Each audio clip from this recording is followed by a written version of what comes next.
नमस्कार, आदाब। Crime petrol the burning cases श्रृंखला के पहले एपिसोड में आप सबका स्वागत है।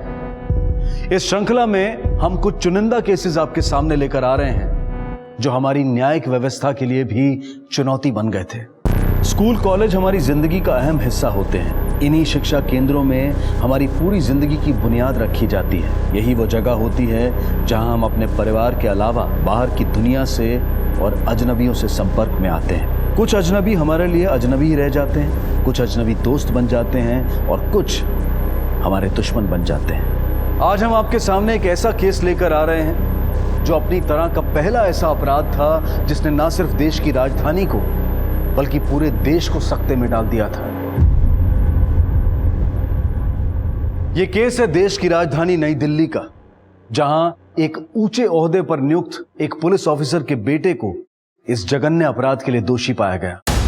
इस केस में न्याय मिलना दुर्लभ और एक नामुमकिन सा सपना लग रहा था। मीडिया और नागरिक पहली बार एक साथ एक प्लेटफॉर्म पर आ गए थे और साथ मिलकर पुलिस और न्यायिक व्यवस्था से सवाल कर रहे थे। ये एक ऐसा और पहला हाई प्रोफाइल व्यक्तिगत केसेस में से एक था जहां तहकीकात की कमान को संभालने के लिए सीबीआई को बुलाया गया था।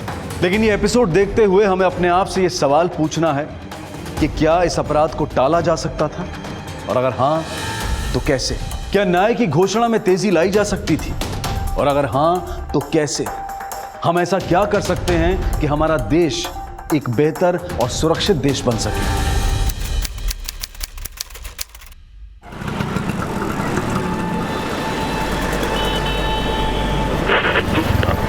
सुदर्शनी मंटू वर्सेस सतीश सिन्हा केस में अदालत ने सर्कमस्टांशियल एविडेंस यानी परिस्थितिक प्रमाण के तौर पर मिले सबूतों को मद्देनजर रखते हुए सतीश सिन्हा को बेनिफिट ऑफ डाउट दिया और बाइज्जत बरी कर दिया।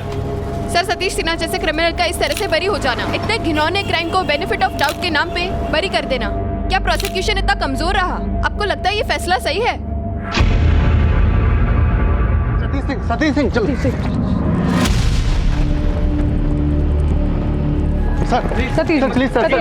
जी, क्या आपने पुलिस कार अपना जुर्म कबूल किया था? क्या वाकई पुलिस झूठ बोले? सच्चाई क्या है, बताएं। सर, क्या ये सच है कि आपने अपने कॉन्ट्रैक्ट्स के फायदे उठाए? क्या ये भी सच है कि आपके पिताजी जो पुलिस में बड़े ओहदे पे आपने उनका ही फायदा उठाया है? सर प्लीज बताइए सर।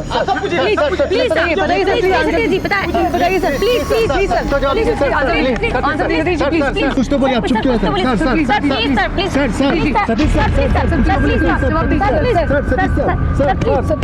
कुछ तो बोलिए सर।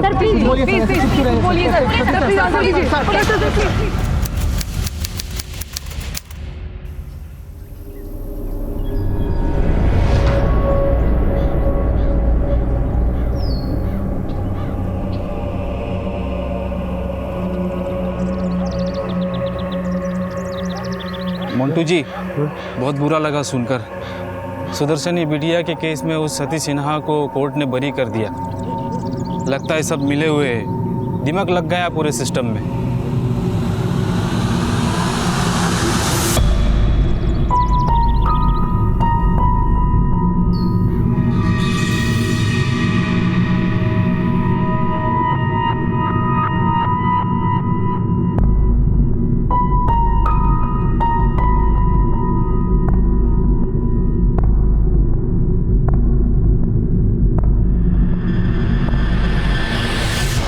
क्या हो गया आपको? आप ठीक तो हो? क्या हो गया आपको? क्या हो गया? आप ठीक तो हो ना? बोलिए।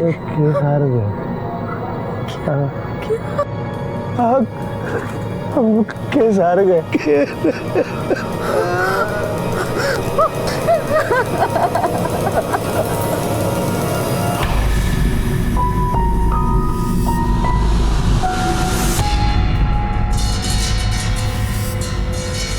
आज का बड़ा प्रश्न यह है कि क्या बेनिफिट ऑफ डाउट जैसे 3 मामूली शब्द सतीश सिन्हा या उस जैसे अपराधी को आजाद कर सकते हैं? क्या यह सीबीआई की विश्वसनीयता पर एक बहुत बड़ा धब्बा नहीं है? क्या देश के नागरिकों को इसी फैसले की उम्मीद थी? हर तरफ इस केस की चर्चा हो रही है और सबके मन में एक ही सवाल है कि यह आया हुआ फैसला क्या यह देश स्वीकार करेगा?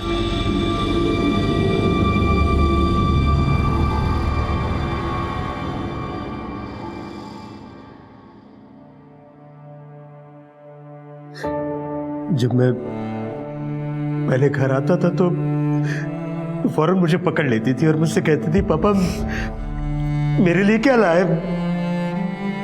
मैं कहता, बेटा देख ये लाया, ये लाया।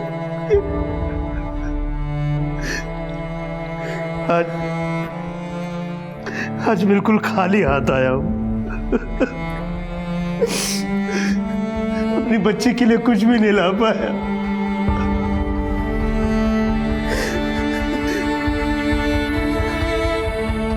पिछली बार वकील साहब ने कहा था कि अगली तारीख का इंतजार करो, तो तुम्हें इंसाफ मिलेगा।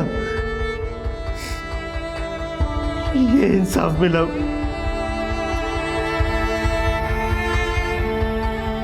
मैं अपनी बेटी को इंसाफ नहीं दिला पाया। सुदर्शनी बेटा, मैं हार गया। घटना के 3 साल बाद आज सेशन कोर्ट से फैसला आता है और फैसला पक्ष में नहीं जाता है। सारा देश इस फैसले का इंतजार करता है और अब इस फैसले पर पूरे देश में चर्चा हो रही है। हर कोई जानना चाहता है कि क्या इस फैसले को मंटू परिवार स्वीकार करेगा या फिर उच्च न्यायालय की तरफ अपील करेगा।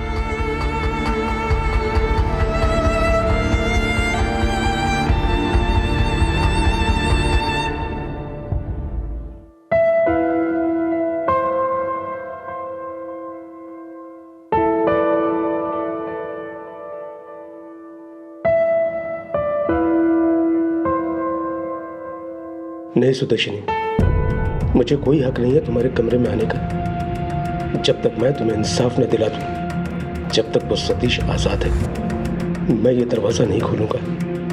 मैं खाली हाथ नहीं आऊंगा बेटा।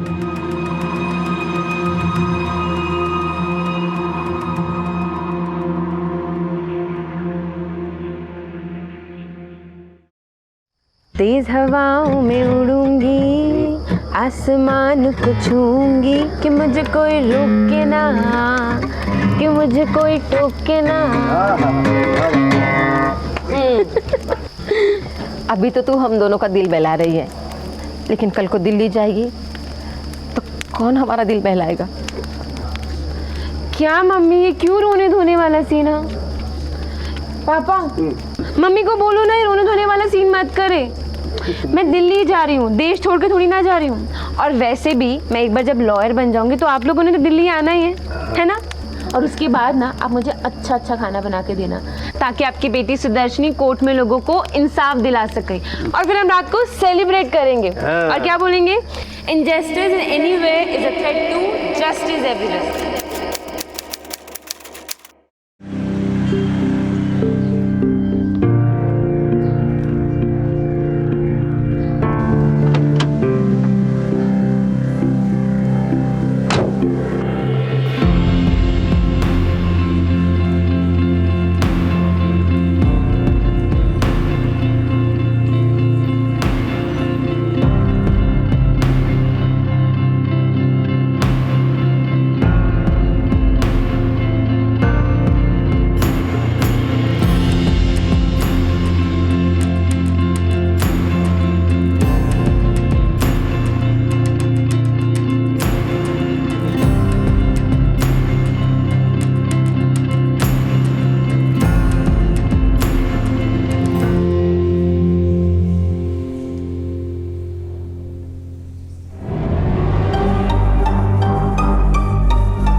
Fresher, right? हाँ, यस। पेपर सबमिट करने? हाँ, वो एडमिनिस्ट्रेटिव ऑफिस जाना है। Come this way. Thank you. Second में। Thank you so much. You welcome. सुनना तो दर्जनी, आई एम हंग्री। चलना कैंटीन चल के कुछ खाते हैं। नहीं यार, मुझे घर जल्दी जाना है। वो चाचा जी के साथ ना मार्केट जाना है। हाँ फिर यार, में कुछ नहीं बिगड़ जाएगा। और तुझे पता है इस कैंटीन के समोसे बहुत अच्छे होते हैं। ये इतने बड़े बड़े लॉयर है ना, यहीं के समोसे खा के बने।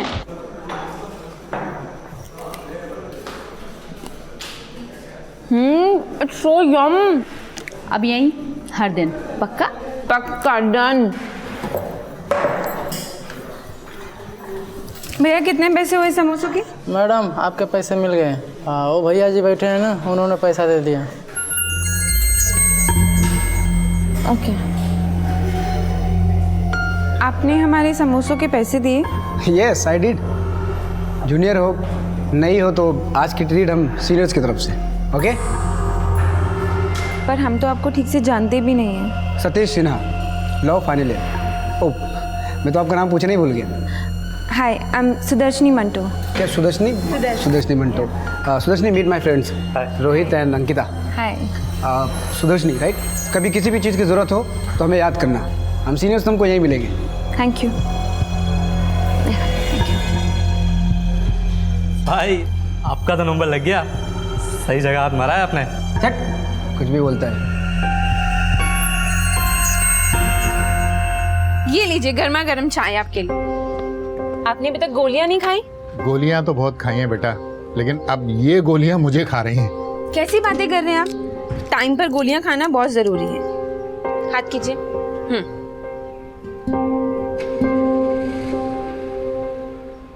चाय लीजिए।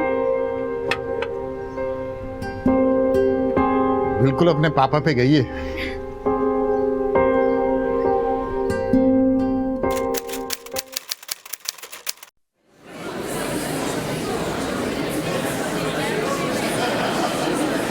हाय। हाय। कौन सी बुक ढूंढ रही हो? Learning the law by Granville Williams, पर मिल ही नहीं रही है। नहीं मिल रही? नहीं। एक मिनट जरा। अरे मैडम जी, जैसा पता करना ये बुक किसके पास है, कौन सी बुक है? Granville Williams. वो बुक तो मदन कुमार के पास है। किसके? मदन कुमार के पास, और उसका रिटर्न करने का टाइम तो निकल चुका है। आप परेशान मत हो, आज शाम को आपको बुक मिल जाएगी। आज शाम को? अब इट्स ओके, आप टेंशन मत लो, जब रिटर्न होगी तो मैं खुद ही ले लूँ। अरे आप टेंशन मत लो, आज शाम को आपको बुक मिल जाएगी। Okay okay, thank you. Welcome.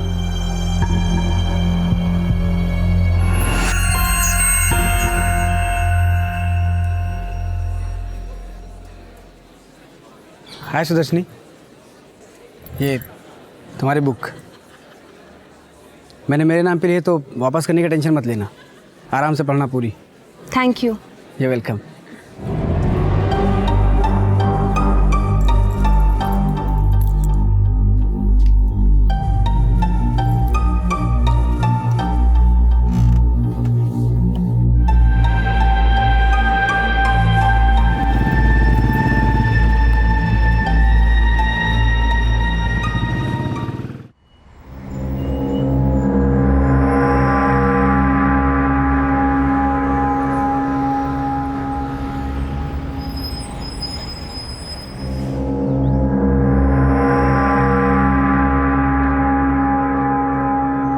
हाय। हाय।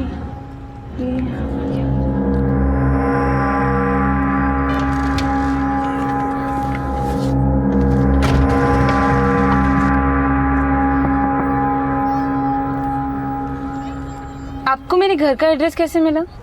वो एक्चुअली यही बगल में मेरा एक दोस्त रहता है, उससे मिलके जा रहा था तो आपकी गाड़ी देखी, फिर अचानक आप भी दिख गई। आज कार छोड़िए ना, मैं ड्रॉप करता हूँ ना। नो थैंक्स, वो एक्चुअली मानसी मेरा वेट कर रही होगी तो मुझे वहीं जाना है। Thank you.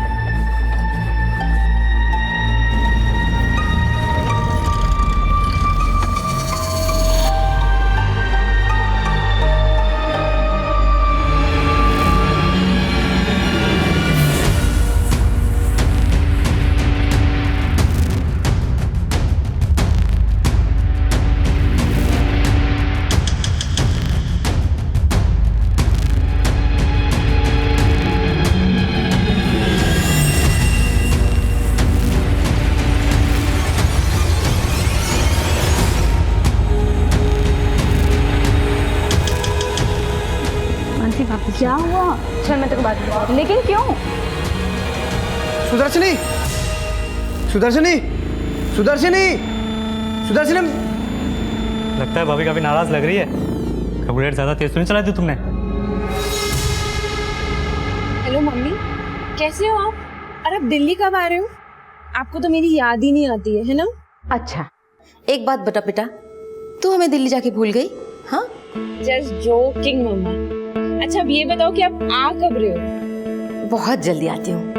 अच्छा सुन, तू खाना तो ठीक से खाती है ना? और पढ़ाई पढ़ाई कैसे चल रही बेटा? पढ़ाई सब मस्त चल रही है, बस यहाँ पे ना थोड़ा ट्रैफिक ज्यादा होता है और कुछ नहीं। जल्दी चल। हाँ चल तो रही हूँ। Tyre puncture Mansi. ले सुदर्शनी, इधर का भी पंचर। यार ये आज ही होना था क्या? और वैसे भी हम लेट हो रहे हैं यार। मैं नहीं मेरी वजह से लेट नहीं हुआ, मुझे मत बोलना प्लीज। हाँ हाय सुदर्शनी, क्या हुआ? बहुत परेशान लग रही। कुछ नहीं, वो गाड़ी के दोनों टायर पंचर हो गए हैं। तो कोई बात नहीं सुदर्शनी, मैं छोड़ दूंगा तुमको। No thanks. इट्स ओके, मैं उधर ही जा रहा हूँ तो मैं ड्रॉप कर दूंगा तुमको। No I really appreciate, but बाहर ऑटो खड़ा है, हम लोग चले जाएंगे। Thank you. अरे मैं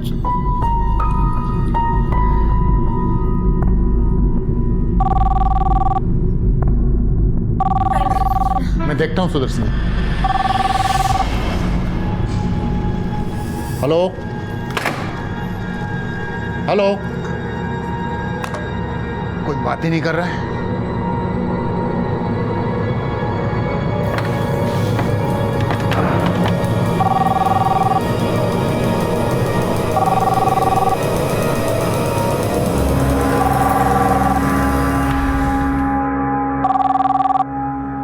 हेलो हेलो सुदर्शनी, सतीश बोल रहा हूँ। हाँ बोलो। कई दिनों से तुम दिखाई नहीं दे रही हो, लगता है पढ़ाई जोरों में चल रही है। हाँ वो एग्ज़ाम आने वाले हैं ना, तो इसलिए। ओके ओके ओके, तो कल कॉलेज आओगी ना? आई डोंट नो, अभी मुझे पढ़ाई करनी है, सो बाय।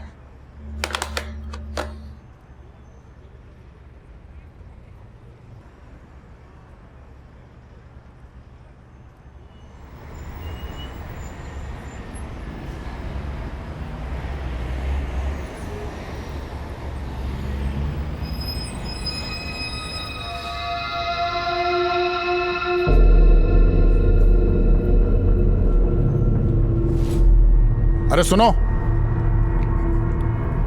मैं? हाँ,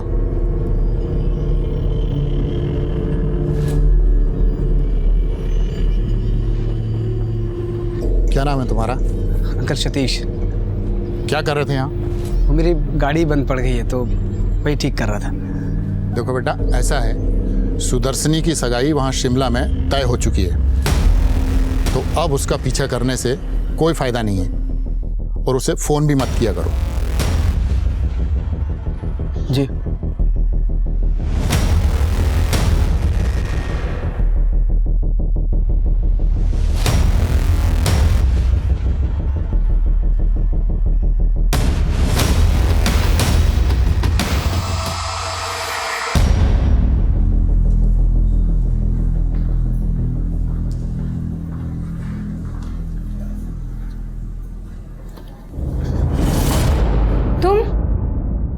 सुदर्शनी, आई लव यू। देखो मुझे पता है कि तुम्हारी एंगेजमेंट तय हो गई है, लेकिन एंगेजमेंट टूट भी तो सकती है अगर तुमको मुझे जैसा प्यार करने वाला मिल जाए तो। सुदर्शनी, मेरी आंखों में देखो और कहो कि तुम्हें मुझसे प्यार नहीं है। Stop this nonsense and stop following me. आगे से कुछ किया ना, मैं तुम्हारी पुलिस में कंप्लेन कर दूंगी, समझे? माँ, तुमको तुम्हारे ससुर जी मिलेंगे, मेरे पिताजी। कानून किसी के पिताजी का नहीं है, वो सबके लिए इक्वल है। मैं तुम्हें लास्ट टाइम वार्न कर रही हूँ कि मैं यहाँ पर पढ़ने आई हूँ और तुम मुझे ना डिस्टर्ब कर रहे हो। अगर आगे से ऐसा किया ना तो मैं सच में तुम्हारी कंप्लेन कर दूंगी, and I mean it. Okay sir, मुझे कॉलेज पास आउट हुए सतीश सिन्हा के खिलाफ कंप्लेन करनी है। सर, सतीश सिन्हा कॉलेज से पास आउट है, लेकिन वो फिर भी कैंपस में आता है। मैं उसको इग्नोर करती हूँ पर वो फिर भी मुझे परेशान करता है। सर आप प्लीज़ कोई एक्शन लीजिए। Don't worry, I will talk to him personally. Okay Satish, तुम्हारे खिलाफ कंप्लेन आई है, तुम जो भी कुछ कर रहे हो ठीक नहीं कर रहे हो। Focus on career, you have bright future, और फिर तुम्हें ये सब करने की क्या जरूरत है? सर ज़रूर आपको कोई गलत इन्फॉर्मेशन दी गई, मैं तो बस जूनियर्स की हेल्प करता हूँ और आई थिंक उनको कोई गलत फहमी हुई है, वरना आज तक मेरी कोई कंप्लेन आई है आपके पास? बट सर ये ऑब्जेक्शन तो बेसलेस है और मेरा रिजल्ट क्यों रोक लिया गया है? देखिए मिस सुदर्शनी, हो सकता है लेकिन अगर किसी ने ऑब्जेक्शन उठाया है तो I need to get your explanation. Sir मैं एक साथ 2 कोर्स नहीं कर रही हूँ sir. I finish my masters in 1991 और अभी मैंने लॉ में एडमिशन लिया है। अगर ये सच है तो आप जल्द से जल्द पेपर सबमिट कर दीजिए and collect your result. Shimla से आकर इतना अच्छा घर ढूंढ के दिया तेरे मम्मा ने रेंट पे तुझे। वो तो है, और पता है किस लिए? ताकि मुझे स्टडीज में प्रॉब्लम ना हो। तो यार मुझे सिविल प्रोसीजर याद ही नहीं हो रहा है, इसमें इतने डूज एंड डोंट्स है ना। गॉड सेम यार, और ऊपर से घर पे कोई है भी नहीं। I have to cook. तो ऑर्डर कर लेना बाहर से, क्या प्रॉब्लम है? वैसे अंकल आंटी कब आ रहे हैं? आई डोंट नो, आने ही वाले होंगे। तू एक काम करना, यहीं पे ही रुक जा, साथ में कोर्स स्टडीज करेंगे। प्लीज ना, प्लीज। नहीं नहीं नहीं, जाना पड़ेगा प्लीज। प्लीज ना, प्लीज रुक जा यार। सुदर्शनी,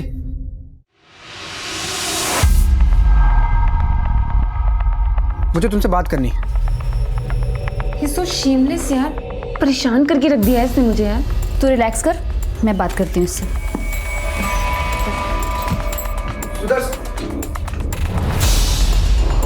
हाँ मानसी, मुझे सुदर्शन से बात करनी है। उसने कॉलेज में मेरे खिलाफ कंप्लेन किया। मैंने उसको बोला मैं उससे प्यार करता हूँ और कोई मजाक नहीं करता। शी इज एंगेज्ड, कोई फायदा नहीं है, छोड़ दो उसका पीछा। इन सब चक्रों की वजह से बेचारी पढ़ भी नहीं पा रही है ठीक से। अरे मैं हेल्प करूंगा उसकी पढ़ाई में। सुदर्शन में तुमको हेल्प करता हूँ ना पढ़ाई में। सुदर्शन में तुमको हेल्प कर। सुदर्शन, बात सुनो। उसको बोलो ना, मैं उसको हेल्प कर दूंगा पढ़ाई में। एक बार मिलवा दो ना please. Please leave her alone. पूरे कॉलेज में उसकी बेइज्जती हो रही है। प्लीज जाओ तुम यहाँ से।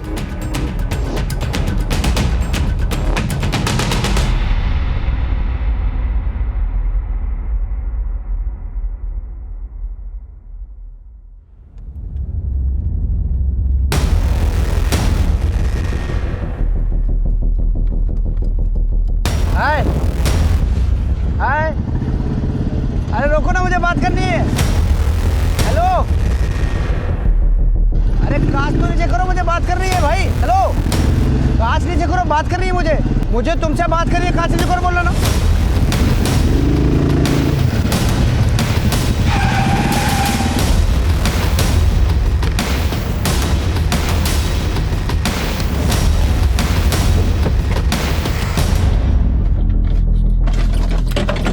Satish, what's wrong with you? गाड़ी से उतरो। सतीश, मैंने बोला मेरी गाड़ी से उतरो। क्या प्रॉब्लम है तुम्हारी? मैं तुमसे बात कर रही हूँ, गाड़ी से उतरो। आखिर तुम्हारी प्रॉब्लम क्या है सतीश?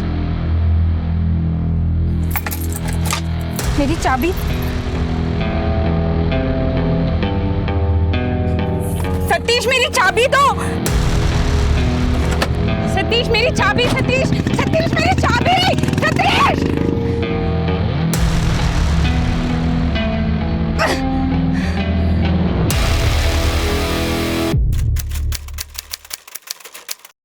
बताइए क्या प्रॉब्लम है? सर प्रॉब्लम यह है कि मैं उसको बोल चुकी हूँ कि आई एम नॉट इंटरेस्टेड, लेकिन आज से सारी हदें ही पार कर दी है उसने। ठीक है, आप अपना कंप्लेन लेटर हमको दे दो। ये रहा मेरा माफीनामा। अब मैं जाऊं? अभी एनसी नहीं फाइल किए और आगे से मुझे फिर से कंप्लेन नहीं चाहिए। लॉयर हो, कहीं तुम्हें खुद लॉयर की जरूरत न पड़ जाए। जा सकते हो। ठीक है सर, आगे से ख्याल रखूंगा।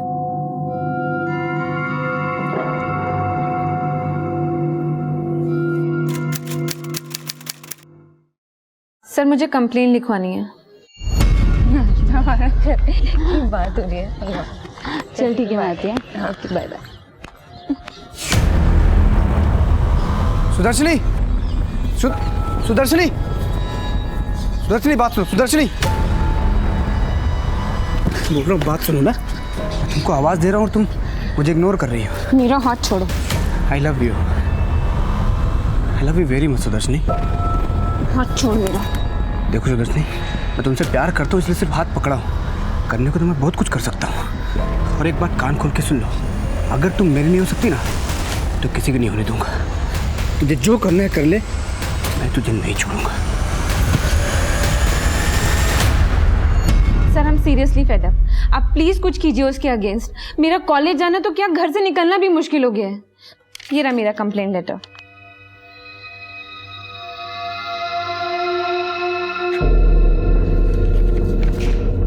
ये रहा मेरा माफीनामा, दोबारा ऐसी गलती नहीं होगी। सुदर्शनी ने जब पहली बार पुलिस में कंप्लेंट दर्ज की थी तब पुलिस ने सतीश सिन्हा से एक माफीनामा लिखवाकर उसे छोड़ दिया था कि वो आइंदा कभी सुदर्शनी को तंग नहीं करेगा।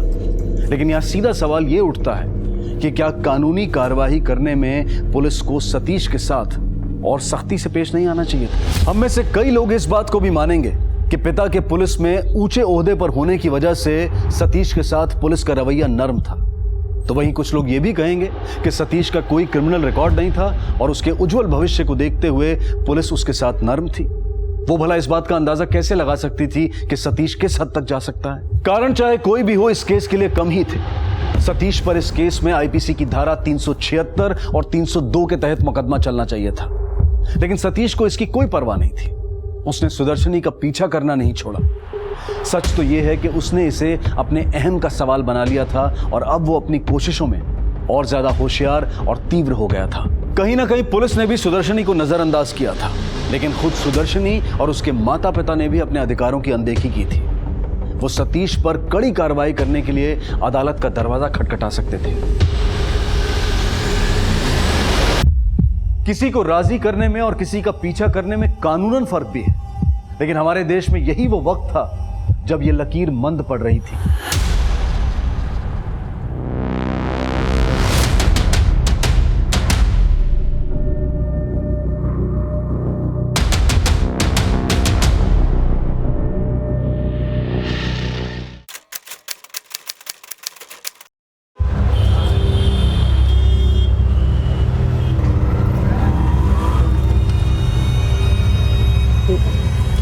ये लो, ये भीड़ काहे की इतनी?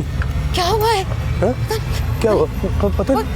अरे कौन है आप लोग? किधर जा रहे हैं? ये मेरा घर है, मेरी बेटी रहती है यहाँ पर। हमारा घर है। हाँ गुड़िया, गुड़िया, गुड़िया, गुड़िया।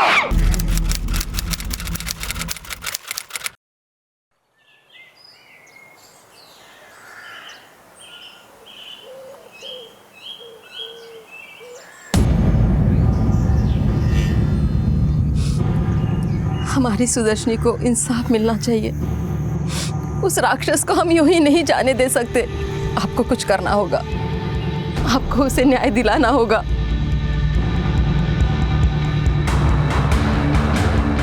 ठीक है तुमने,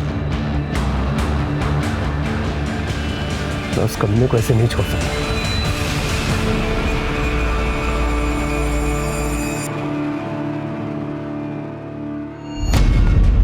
Sudarshani, Sudarshani, I love you, I love you Sudarshani. रोको ना गाड़ी। सुदर्शनी, मुझे तुमसे बात करनी है, गाड़ी रोको ना।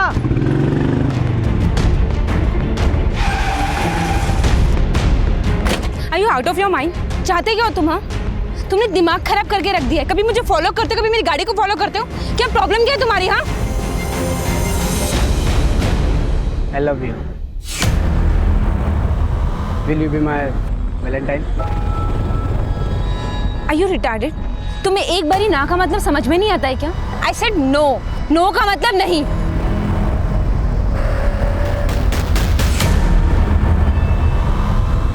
That's your Valentine.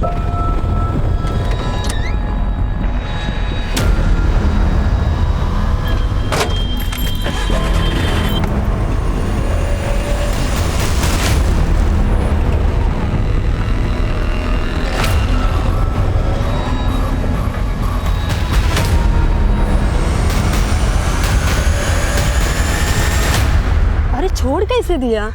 वो तो बोल रहे थे कि वो बचेगा ही नहीं। दरिंदा था वो, इतनी बेरहमी से तो कोई जानवर को भी ना मारे।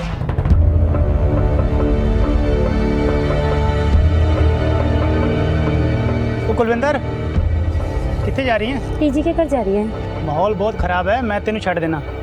चल, क्या कुड़ी नहीं बने पड़ा। चल। ये साला पुलिस और कोर्ट ना अपने लिए नहीं है, बड़े लोग कंट्रोल करते हैं। ये फैसला ठीक नहीं हुआ है, एक दिन ऊपर वाला सही फैसला करेगा। साला क्लियर केस था, लग रहा था सजा हो जाएगी, पता नहीं क्या हुआ। सर सारे एविडेंस, सारे विटनेस, सब कुछ सतीश के खिलाफ था, फिर भी कोर्ट ने छोड़ दिया। पर क्यों सर?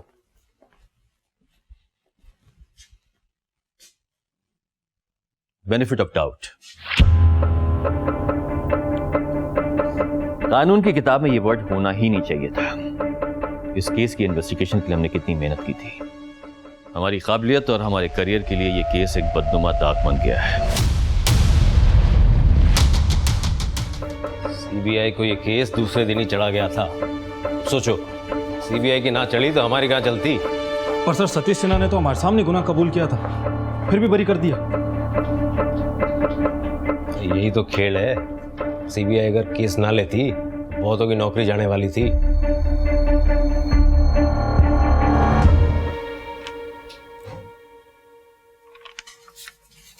सुदर्शनी बैचमेट थी ना? हाँ थी। सुना है बहुत खूबसूरत थी। यस, और उसकी खूबसूरती उसकी परेशानी की वजह बन गई। उसकी किस्मत तो देखो, एक लॉ स्टूडेंट होने के बाद भी उसे न्याय नहीं मिला।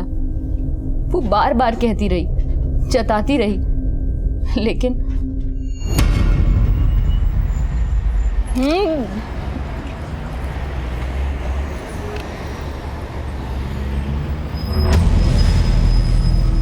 मानसी, वापस चलते हैं। भैया कितने पैसे हुए मुझे आपके? ठीक से खाने तो दिए। मानसी, सामने सतीश खड़े हैं, वो मुझे परेशान करेगा। चल घर चल। तो इसका कुछ करते क्यों नहीं? हर बार पुलिस स्टेशन में कंप्लेन करती हूँ, माफीनामा लिखेगा, सॉरी बोलेगा और फिर वहाँ से वही की वही। आज तक इतना बेशर्म लड़का ना मैंने नहीं देखा। चल मानसी।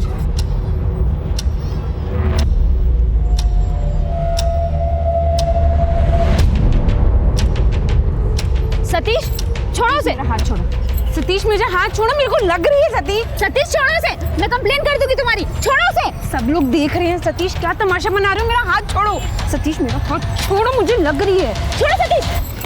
चल।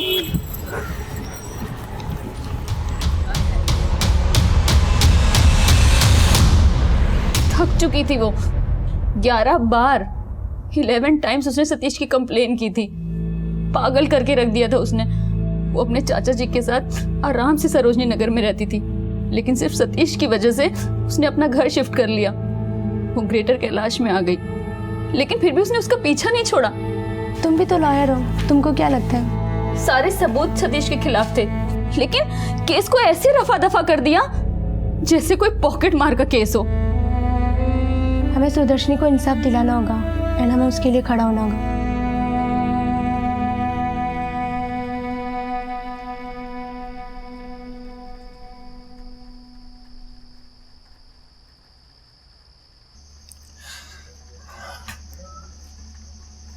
हमारे घर को उजाड़ के अपनी गृहस्थी बसा रहा है वो। ऐसे लगता है मानो चिढ़ा रहा है हमें। ये जताने की कोशिश कर रहा है कि एक लड़की के माँ बाप कितने मजबूर होते हैं। आपको कुछ तो करना होगा। क्या इस देश में ऐसी कोई अदालत नहीं है, ऐसा कोई जज नहीं है जो एक माँ की आवाज सुन सके?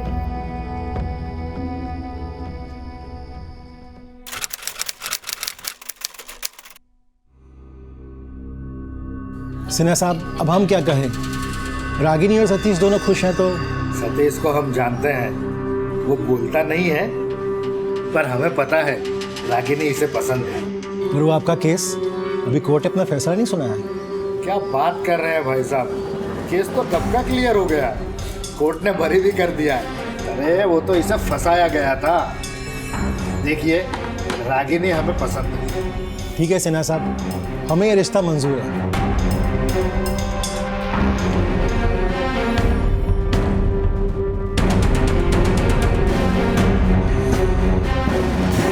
देश के लोगों के लिए आजमाइश की घड़ी थी। कड़ी निराशा और रोष समाज के हर वर्ग में दिखाई दे रहा था। मीडिया प्लेटफॉर्म्स पर भी काफी कुछ कहा और सुना जाने लगा था। इंसाफ के लिए लोगों की पुकार बुलंद हो गई थी। भारत अब पहले जैसा नहीं रह गया था। हालात बदल रहे थे।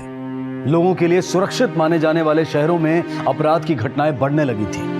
लोग अपनी और अपनों की सुरक्षा को लेकर चिंतित थे। लेकिन धीरे धीरे लोगों का जनहित के लिए कार्य करना और उनमें भाग लेना शुरू हो गया। टेलीविजन और न्यूज मीडिया की भी एक बड़ी और मुख्य भूमिका उभर कर सामने आई। सीबीआई ने बड़े अपराधों की तहकीकात में मुख्य रोल निभाया। अदालतों ने कड़ा रुख इख्तियार किया और लोगों ने अपनी आवाज उठाना और न्यायिक व्यवस्था पर टिप्पणी करना शुरू कर दिया। लोगों ने अपने जज्बात, अपनी भावनाओं को अपनी ताकत बनाया, उसे जोड़ा और पहली बार सभी नागरिक एक साथ आए।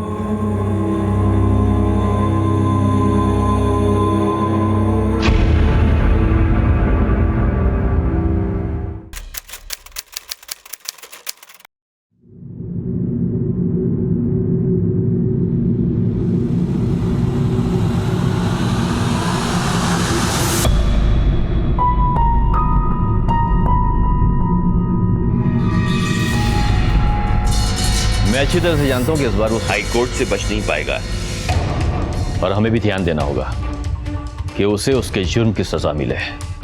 सर सबूत तो ट्रांसपेरेंट था, लेकिन टेक्निकल इश्यूज के कारण उसे बेनिफिट ऑफ डाउट मिला था।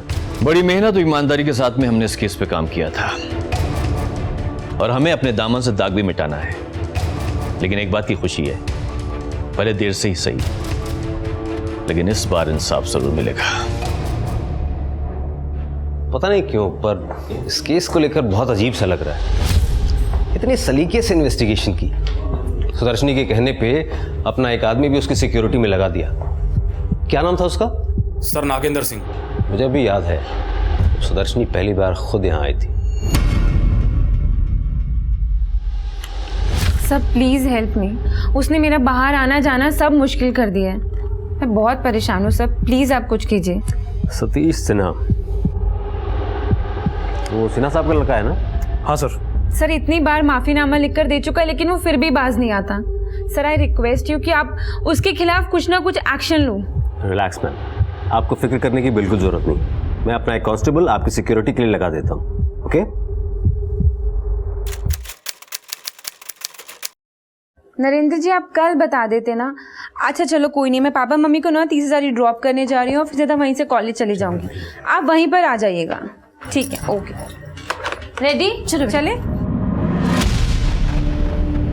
पापा अपने पेपर्स रख लिए सारे? हाँ मैंने तो रख लिए, लेकिन तेरी मम्मी से पूछ उसने रखे या नहीं रखे। बस हो गए शुरू। आपको तो मौका मिलना चाहिए कुछ बोलने का। हे भगवान बस करिए, नो आर्ग्यूमेंट। चलिए।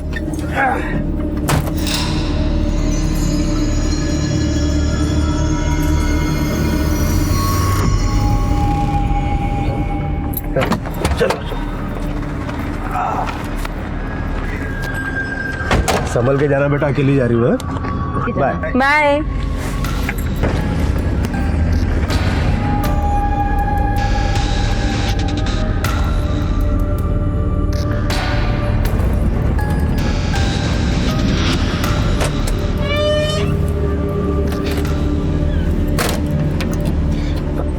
सॉरी मैडम, वो आ जाने में थोड़ा लेट हो गया मैं। अरे कोई नहीं नागेंद्र जी, आप एक काम करिए, आराम से बाहर ही बैठिए, मैं कॉलेज जो कराती हूँ। ठीक है।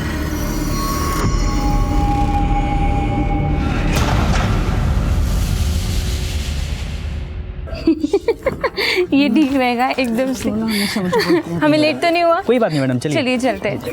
मेरी वजह से हमेशा लेट नहीं होता है। बाय सुदर्शनी।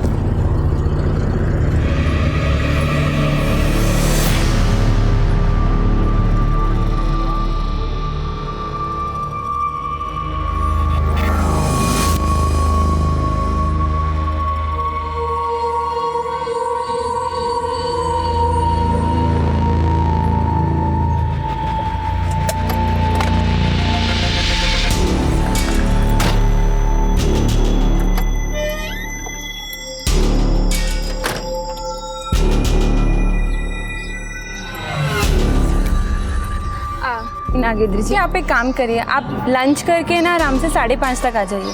मैं घर पे ही हूँ। जी मैम।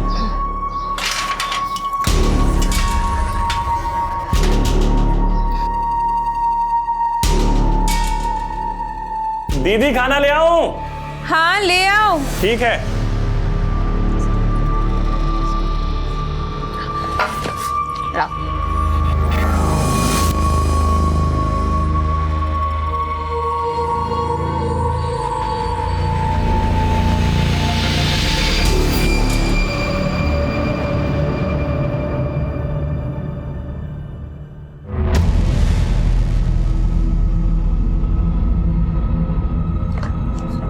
दीदी मैं थोड़ा बाहर जा रहा हूँ। क्यों?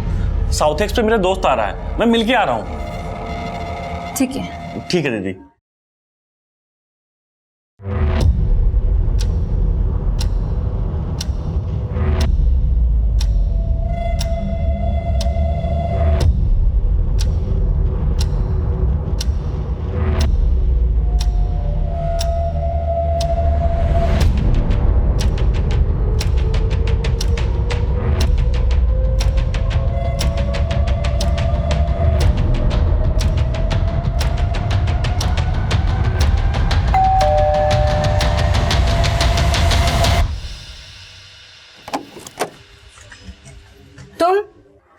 सुदर्शनी बात सुनो प्लीज, प्लीज बात सुनो। देखो तुमने मेरे खिलाफ कंप्लेंट किया, इसलिए मैंने कॉलेज में सिर्फ एप्लीकेशन डाला। तुमने 11 बार कंप्लेंट किया, बार बार पुलिस स्टेशन जाना पड़ता है मुझे, लेकिन मैंने सिर्फ तुम्हारे लिए एक एप्लीकेशन डाला है। मैं तंग आ चुका हूँ यार इन सब चीज़ों से, मैं बाहर आना चाहता हूँ, इसलिए प्लीज़ बैठ के मेरे साथ 2 मिनट बात कर लो। सुदर्शनी मैं मानता हूँ मैंने तुमको परेशान किया है, मैं ना नहीं बोल रहा हूँ, लेकिन यार बात नहीं करेंगे तो सॉल्व नहीं होगा। प्लीज़ दरवाज़ा खोलो Sudarshani, I am really sorry यार, even I want to move on. Please दरवाज़ा खोलो प्लीज़।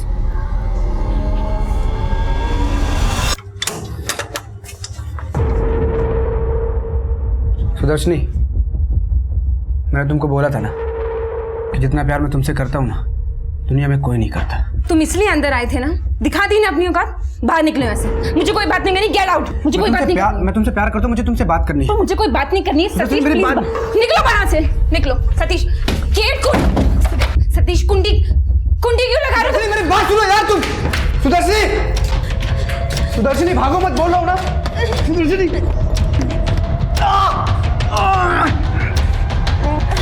यह घटना किसी डरावनी फिल्म से कम नहीं थी।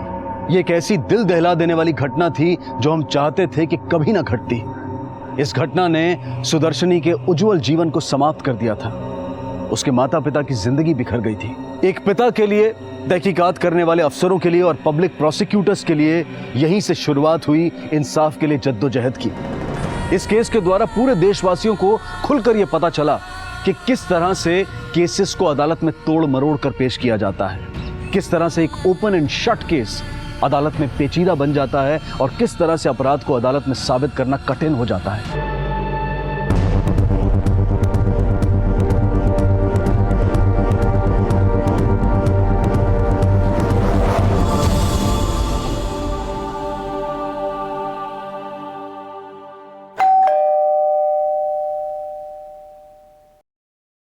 गाड़ी तो मैडम की यहीं पे, कहाँ गई है madam? Madam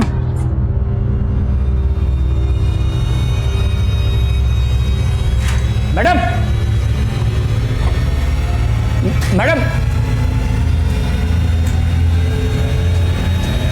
madam madam madam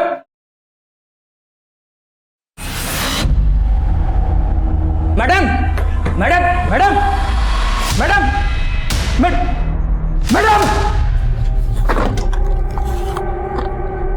hello, greater Kalarpur station, मैं कांस्टेबल नागेंद्र पॉल बात कर रहा हूँ।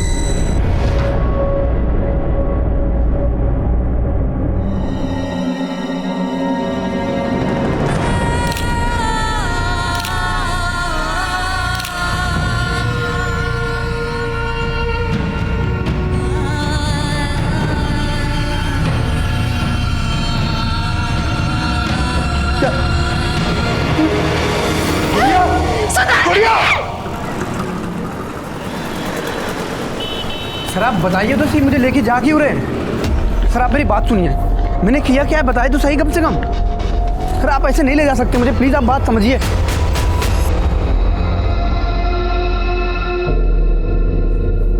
सर आप किसी से भी पूछ लो मैं कहाँ था। कहाँ थे तुम?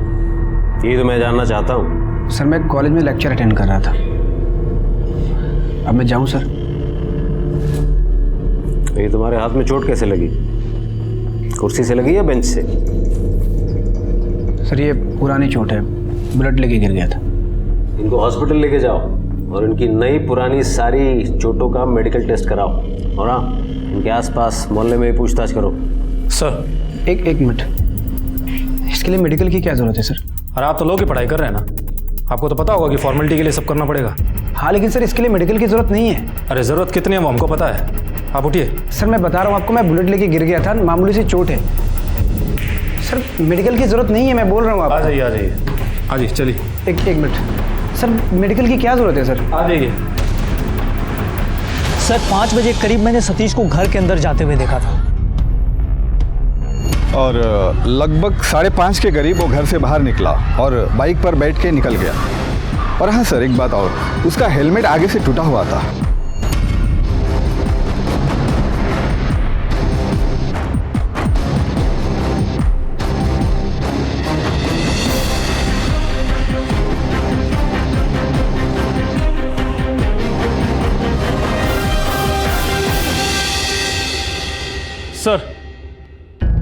सर सतीश सिन्हा की मेडिकल रिपोर्ट।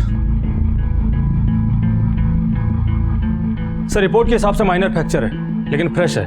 इस केस में दिल्ली पुलिस ने अपनी शुरुआती जांच की, लेकिन सतीश सिन्हा के पिता पुलिस में वरिष्ठ ओहदे पर थे, इसलिए घटना के कुछ ही दिनों में इस केस की तहकीकात सीबीआई को सौंप दी गई।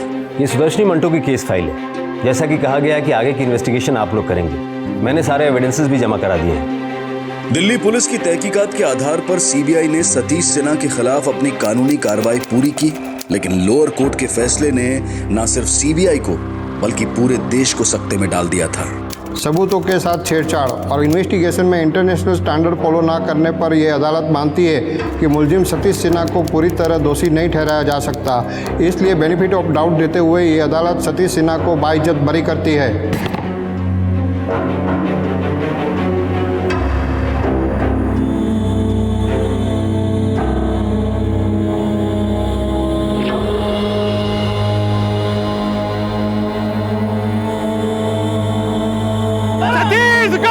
फांसी दो!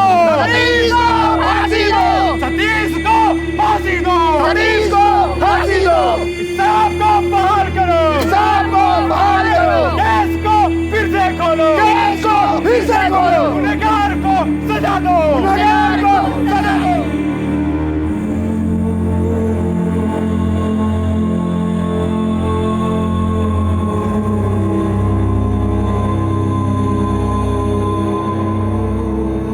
लोगों के आवाज उठाने के बाद सन 2000 में सीबीआई ने लोअर कोर्ट के इस फैसले के खिलाफ हायर कोर्ट में अपील दायर की और सतीश सिन्हा के लिए मौत की सजा की मांग की। पर जैसे हर कोई इस केस को भूल गया था, सन 2000 से 2006 तक कोई सबूत नहीं पेश किए गए, कोई कार्रवाई नहीं की गई। लेकिन 2006 में कुछ बड़े और प्रभावशाली लोगों के छूट जाने के बाद हमारी न्यायिक व्यवस्था एक बार फिर से कटघरे में खड़ी थी। लोगों की आवाज फिर बुलंद हो रही थी। ये एक नया भारत था जो बड़ी आसानी से चीजों को नहीं छोड़ सकता था, पीछे नहीं हट सकता था, खामोश नहीं रह सकता था। इस समय तक सतीश ने विवाह कर लिया था, वो अपनी कानूनी प्रैक्टिस भी करने लगा था और उसका जीवन सामान्य चल रहा था। लेकिन इस पूरे मुकदमे के दौरान सबके दिमाग में सिर्फ एक ही सवाल था कि क्या इस बार सुदर्शनी को इंसाफ मिलेगा, और अगर हां तो कैसे। ये एक बहुत ही कॉम्प्लेक्स केस है। सेशन कोर्ट और अब हाई कोर्ट ओपन हो रहा है। इस बार किसी भी तरह की चूक नहीं होनी चाहिए, और याद रखना कि ये हमारे लिए आखिरी चांस है। We have to be very careful. So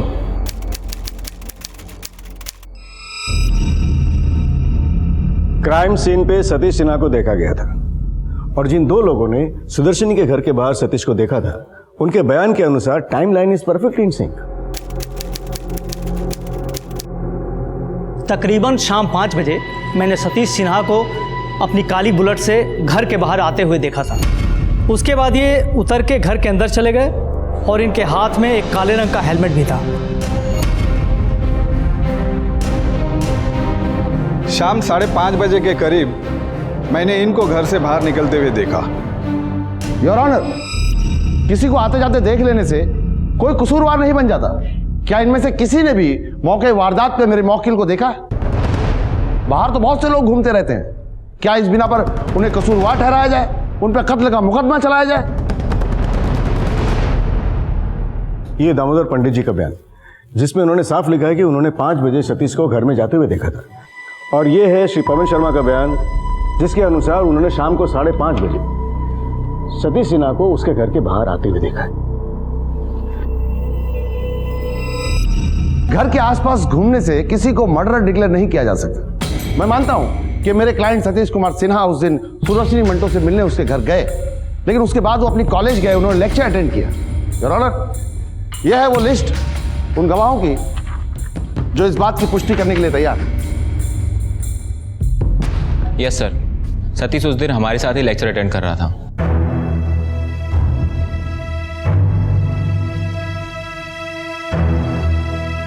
your honour, जब यह केस सीबीआई को सौंपा गया है तो इस केस की पूरी तहकीकात हमने एक नए सिरे से की।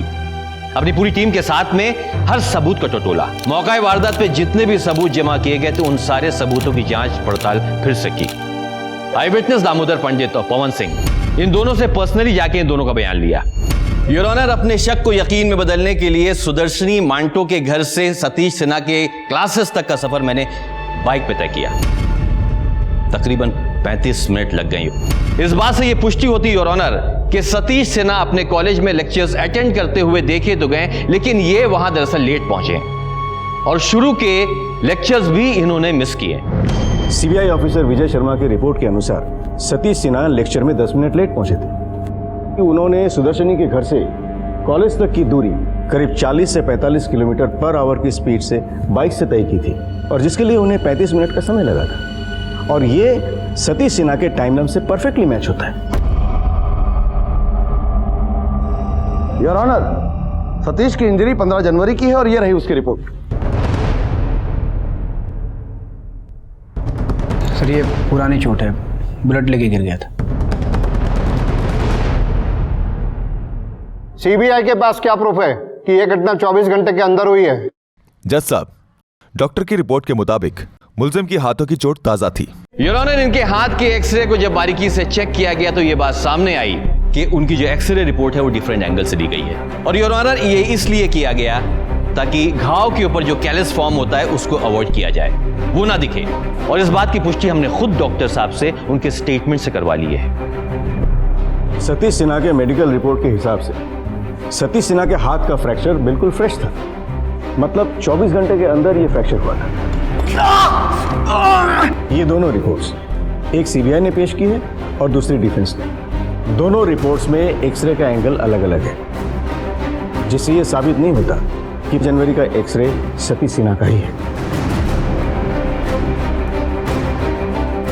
और डॉक्टर की डिटेल रिपोर्ट के अनुसार ये चोट घटना के आसपास की ही थी। सुदर्शनी की पोस्टमार्टम रिपोर्ट से यह साफ जाहिर है कि उसके चेहरे पर किसी चीज से बार बार वार किया गया था और जिस हेलमेट के वाइजर के टुकड़े सुदर्शनी के डेड बॉडी के पास मिले थे वो उसी हेलमेट के हैं जो सतीश सिन्हा के घर में से बरामद हुए।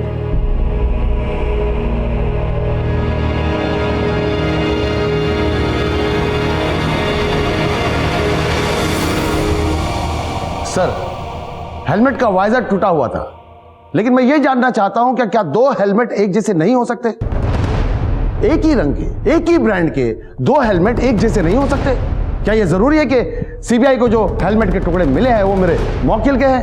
क्या यह इत्तेफाक नहीं हो सकता योर ऑनर? वैसे भी मेरे मौकिल का वारदात से 14 दिन पहले मोटर बाइक पे एक्सीडेंट हुआ था और इनका हेलमेट टूट गया था। योर ऑनर, हमने तहकीकात की और यह बात साबित हो गई कि सतीश सिन्हा की बाइक का एक्सीडेंट कभी हुआ ही नहीं।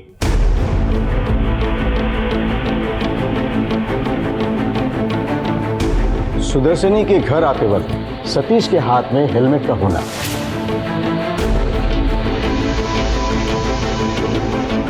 घर से वापस जाते समय सतीश के हाथ में हेलमेट का होना,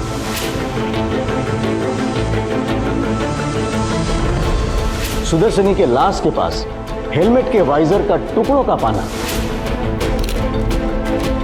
और उसी टूटे हुए हेलमेट का सतीश सिन्हा के घर से बरामद होना इन तमाम वाकया को सच साबित करता है, क्योंकि जो हेलमेट के वाइजर के टुकड़े बच गए थे उनसे टूटे हुए टुकड़े मैच कर लिए गए थे।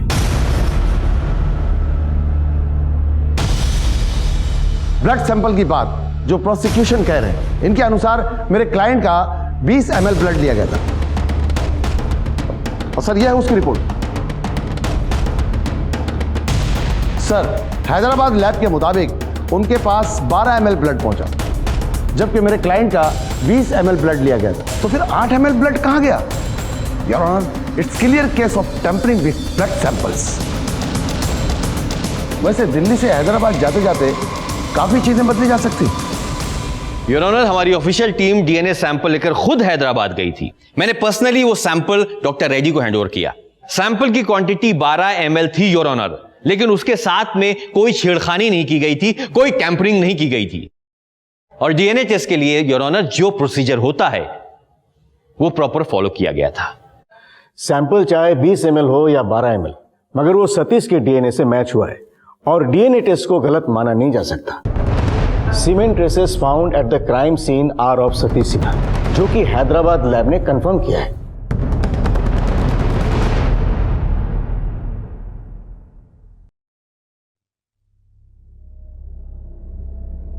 योर ऑनर, एक इंपॉर्टेंट पार्ट जो हम सभी मिस कर रहे हैं कि हाइमन वॉज नॉट रप्चर्ड, मतलब रेप हुआ ही नहीं।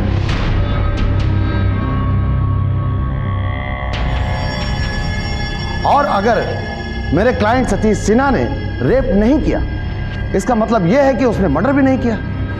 ये बात रिपोर्ट में आ चुकी है your honour. Now it depends on person to person, और जो फोर्स अप्लाई किया जाता है ये उस पे भी डिपेंड करता है। सीमेन के ट्रेसेस अंडरगारमेंट में मौजूद थे और इसकी पुष्टि डीएनए रिपोर्ट्स में हो चुकी है। रेप वॉज कमिटेड और इस बात की गवाही सर्कमस्टेंशियल एविडेंसेस दे रहे। किसी ने रेप के बाद सुदर्शनी को कपड़े पहनाने की कोशिश भी की थी और यही रीजन है कि इतने भारी सर्दी में भी सुदर्शनी का स्वेटर बेड पर पड़ा हुआ है। और सुदर्शनी के पोस्टमार्टम के रिपोर्ट के हिसाब से उसके चेस्ट और बॉडी पे जगह जगह ब्रूटली काटने के निशान पाए गए। It's a clear case of rape. Semen का डीएनए सतीश से मैच होने के कारण यह प्रूव होता है कि रेप और मर्डर सतीश ने ही किया है।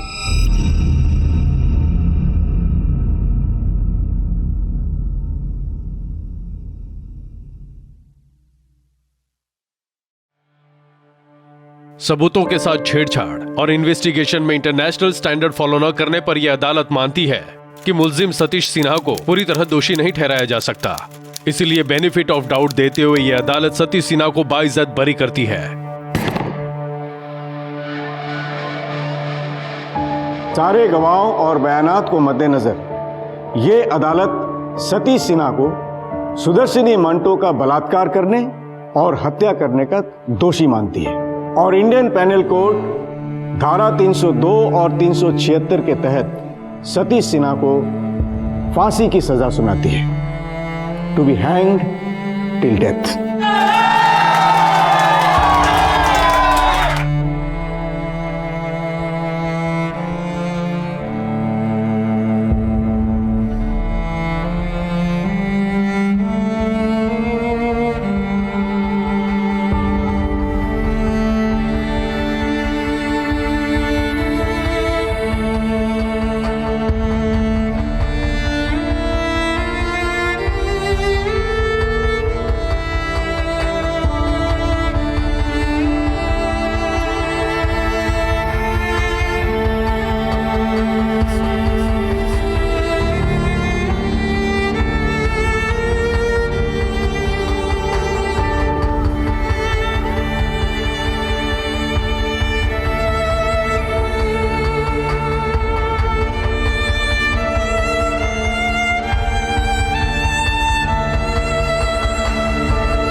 तेज हवाओं में उड़ूंगी, आसमान को छूंगी, कि मुझे कोई रोके ना, कि मुझे कोई टोके ना। आप मुझे अच्छा अच्छा खाना बना के देना ताकि आपकी बेटी सुदर्शनी कोर्ट में लोगों को इंसाफ दिला सके और हम लोग रात को फिर सेलिब्रेट करेंगे। और फिर क्या कहेंगे? Injustice in any way is a threat to justice everywhere. क्यों पापा? बेटा, आज तुझे इंसाफ मिल गया,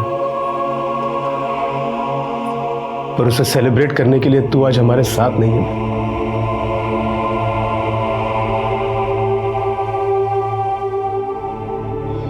हाई कोर्ट ने अपने फैसले में कहा कि सतीश सिन्हा को इस केस में बाइज्जत बरी करने का निचली अदालत का फैसला सरासर गलत था। इस फैसले ने इंसाफ का खून किया था और न्यायिक सच्चाई को कुचला गया था। विशेषकर डीएनए टेस्टिंग में कोई खामी नहीं थी, सर्कमस्टेंशियल एविडेंसेस और फोरेंसिक पक्के थे। बहरहाल बेंच ने लोअर कोर्ट की खामियों पर गौर करते हुए ये माना कि पुलिस ने सतीश के खिलाफ सुदर्शनी की शिकायतों को नजरअंदाज किया, उन पर ध्यान नहीं दिया, और चूंकि सतीश के पिता पुलिस महकमे में एक ऊंचे ओहदे पर थे, उसके साथ नरमी बरती गई। फैसले में कहा गया कि छोटे अफसर बड़े अफसरों के परिवार वालों के खिलाफ शिकायत दर्ज करने से, उन पर एक्शन लेने से कतराते हैं। जजेस की बेंच ने लोअर कोर्ट के फैसले से यह महसूस किया कि दिल्ली पुलिस की कार्य पद्धति इस बात को उजागर करती है कि कानून की गाज कानून के रखवालों और उनके परिवार वालों पर नहीं गिर सकती। 2007 में सतीश सिन्हा ने हाई कोर्ट के फैसले के खिलाफ अपील दायर की और उच्चतम न्यायालय ने 2010 में सतीश की फांसी की सजा को उम्र कैद में बदल दिया। सजा सुनाए जाने के बाद सतीश सिन्हा कई बार पैरोल पर जेल से बाहर आ चुका है। हमने ये केस आपको इसलिए दिखाया क्योंकि हम में से कोई भी सुदर्शनी या उसके परिवार की जगह हो सकता है। अगर हम चाहते हैं कि जुर्म थम जाए, तहकीकात तेज हो, न्याय सटीक हो, तो हम सबको एक योग्य और कुशल भूमिका निभानी होगी। अब मैं अनूप सोनी आपसे विदा लेता हूं। फिर मुलाकात होगी अगले एपिसोड में एक और चौंका देने वाले केस के साथ। तब तक अपना और अपने परिवार का ख्याल रखें और देखते रहें क्राइम पेट्रोल डायल 100। सबक एक को, सीख हम सबको। जय हिंद। और आइए अब रुख करते हैं crime petrol dial 100 the burning cases श्रृंखला के आज के दूसरे केस की तरफ, जो एक औरत की कोमल, भावुक और ममतामयी छवि के बिल्कुल विपरीत अमानवीय और निर्दयी होने की एक दुर्लभ घटना का असाधारण उदाहरण बनकर सामने आता है। इस श्रृंखला में हम आपको ऐसे केसेस दिखाने जा रहे हैं जो इंसान के और इंसानियत के आदर्शों के विपरीत हैं। ऐसा लगता है जैसे बौद्धिक, सामाजिक और तकनीकी विकास के साथ अपराध ने भी नए आयाम तय किए हैं। आए दिन इंसान इन अनगिनत अपराधों का शिकार बन रहा है। यहां तक कि कुछ केसेस तो न्याय प्रक्रिया को भी चुनौती देते हैं और इंसान के दिलो दिमाग पर डर की गहरी छाप छोड़ देते हैं। कैपिटल पनिशमेंट यानी कि सजाए मौत, ये किसी आम गुनाह की सजा नहीं है। अदालत ये सजा बेहद संगीन और असाधारण अपराधों में ही देती है और किसी महिला को सजाए मौत या फांसी की सजा होना असाधारण से भी असाधारण माना जाता है। आजाद भारत के कानून के इतिहास में रतनबाई वो पहली महिला थी जिसे न्यायालय ने 1955 में मौत की सजा सुनाई थी और तब से लेकर अब तक कुल 13 महिलाओं को मौत की सजा सुनाई जा चुकी है और इनमें से ही 2 बहनें हैं, सपना और रंजना भोयर, जो जेल में अपनी जिंदगी के आखिरी दिनों की उल्टी गिनती गिन रही हैं। रंजना और सपना भोयर 2 बहनें जिन्हें अदालत ने फांसी की सजा सुनाई थी, उनकी मां रुक्मणी भी इस सजा में भागीदार होती अगर तहकीकात के दौरान ही उसकी मौत ना हो जाती। सवाल यह है कि इतनी साधारण सी दिखने वाली ममता की प्रतिमूर्ति, अपने परिवार और बच्चों पर जान छिड़कती ये महिलाएं किसी जघन्य अपराध को अंजाम दे सकती थीं, और वो भी ऐसा अपराध जिसके लिए इन्हें फांसी की सजा दी जाए। आखिर इन्होंने ऐसा क्या अमानवीय जघन्य अपराध किया था जिसके लिए सदियों में किसी को दी जाने वाली मौत की सजा इनके नाम हो गई थी।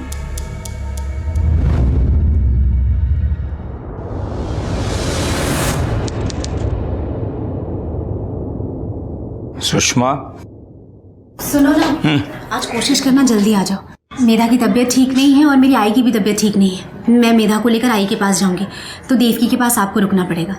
ठीक है, तुम टेंशन मत लो, मैं आधे एक घंटे में आ जाऊंगा। जी।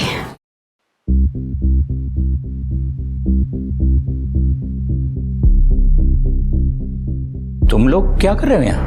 वो बाबा, हम लोग कुछ दिनों के लिए नासिक रहने आए हैं आई के साथ। आई का बहुत मन है मेधा को मिलने का, पर उसकी तबीयत ठीक नहीं है। इसके लिए आई ने हमें इधर भेजा है ताकि हम मेधा को लेके जाएं। हाँ बाबा, मेरा भी बहुत मन करता है अपनी छोटी बहन को मिलने का, उसके साथ खेलने का, वक्त बिताने का। बाबा सच में बहुत याद आती है उसकी। देखो, मेधा की तबीयत ठीक नहीं है, इसलिए मैं उसे तुम लोगों के साथ नहीं भेजूंगा। बाबा, हम उसे बिल्कुल परेशान नहीं करेंगे, उसका हम अच्छे से ध्यान रखेंगे और हम उसको टाइम पे खाना, दवाई सब दे देंगे। बाबा भेज दो ना, पता नहीं हम नासिक वापस कब आएंगे और उससे मिल भी पाएंगे या नहीं। हाँ बाबा, हम आपके घर के पास वाली धर्मशाला में रुके हुए हैं, चाहिए तो आप मेधा को देख के जाओ। भेज दो ना उसे।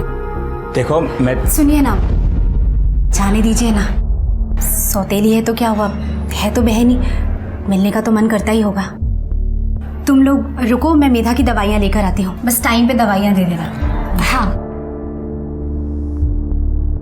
मेधा, उठो, देखो कौन आया है। चलो चलो चलो, ये दीदी है, खेलना उनके साथ। मैं तुझे ताई, सपना ताई। ये लो दवाई। चलो, आई इंतजार कर रही है। हाँ बाबा, आप इसको लेने आना। हाँ, मेधा को लेने आना। हाँ?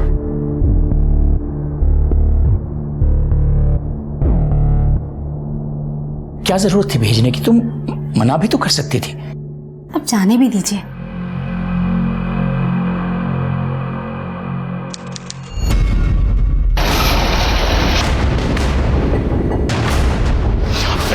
कल पूना से एक औरत आई थी, उसके साथ 2 लड़कियां भी थी। कौन से रूम में है वो? वो लोग तो कल रात को ही चले गए, बहुत जल्दी में थे वो। उनके साथ एक छोटी बच्ची भी थी। हाँ, 2 लड़के थे और एक लड़की भी थी। आपकी पहली बीवी और बेटी ने आपकी बेटी को किडनैप किया, मतलब आपकी पहली बीवी ने अपनी दूसरी बेटी और आपकी बेटी ने अपनी बहन को किडनैप किया? हाँ साहब, ये अगवा करने वालों में मेरी पहली बीवी, उसकी बेटी रंजना और मेरी सगी बेटी सपना, ये तीनों लोग थे। अगर वो आपकी सगी बेटी थी तो फिर वो अपनी बहन को क्यों किडनैप करेगी? पता नहीं सर, शायद बदला लेने के लिए। कैसा बदला? आप थोड़ा डिटेल में बताइए ताकि हम इस केस को समझ सके। सर मैं मिलिट्री में था सर, पुणे कैंप में। मेरी मुलाकात रुक्मणी से हुई। हम लोग एक दूसरे को पसंद करने लगे और फिर हमने शादी कर ली। लेकिन सर उसकी एक शादी पहले ही हो चुकी थी। उसका पति ट्रक ड्राइवर था, उसकी एक बेटी थी रंजना, फिर हमारी एक बेटी हुई सपना। मैं उन लोगों से बहुत प्यार करता था, लेकिन उनकी हरकतों की वजह से मुझे उन्हें छोड़ना पड़ा। कैसी हरकत है? जेब काटने की। मैंने उनको समझाया सर, पर उन लोगों ने मेरी एक भी बात नहीं मानी, बल्कि मेरी बेटी सपना को भी उन्होंने अपने रंग में रंग लिया। उसे भी जेब काटने की ट्रेनिंग देने लगे। रुक्मणी बहुत ढीठ औरत है साहब, तंग आकर मुझे उसको छोड़ना पड़ा। फिर मुझे सुषमा मिली और मैंने इससे शादी कर ली। हम लोग नासिक शिफ्ट हो गए साहब। जब आपको उनसे इतनी प्रॉब्लम थी तो फिर आपने अपनी बेटी को उनके साथ भेजा क्यों? बुरा वक्त था साहब, क्या बोलूं। आपके पास अपनी पहली बीवी और बेटी का कोई फोटोग्राफ है? नहीं साहब। कुछ आइडिया है वो कहाँ रहते हैं? कोई टेम्पररी या परमानेंट एड्रेस? पूना में कहीं रहते हैं, बस इतना ही पता है। लाखों की आबादी में 3 महिलाओं को ढूंढना, और वो भी सिर्फ उनके नाम की जानकारी के आधार पर, ये बहुत मुश्किल जान पड़ता है। रुक्मणी, रंजना और सपना को ढूंढने के लिए नासिक पुलिस ने पुणे पुलिस से संपर्क किया। पुणे पुलिस की हर संभव कोशिश के बाद इन तीनों का कुछ पता नहीं चला। मेधा को गायब हुए 2 महीने बीत चुके थे।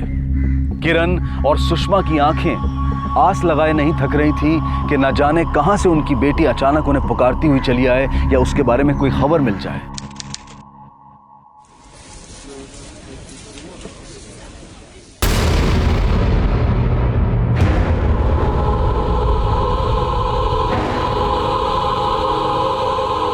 रंजना, तुम लोग मेधा को लेकर गई थी ना? कहाँ है वो? किस हाल में? मेरी मेधा मुझे वापस दे दो। छोड़, भूल जा मेधा को, अब वो तुझे नहीं मिलने वाली।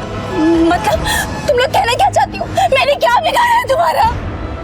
तूने हमारे आई की जिंदगी बर्बाद कर दी, हमारा घर उजाड़ दिया।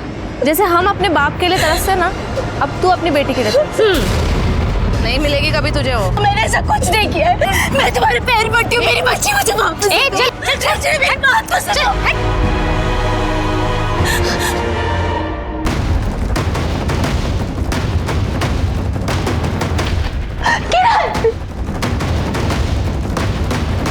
क्या हुआ? मैंने उन्हें मार्केट में देखा। कौन? किन्हें देखा? कहाँ? सपना और रंजना को।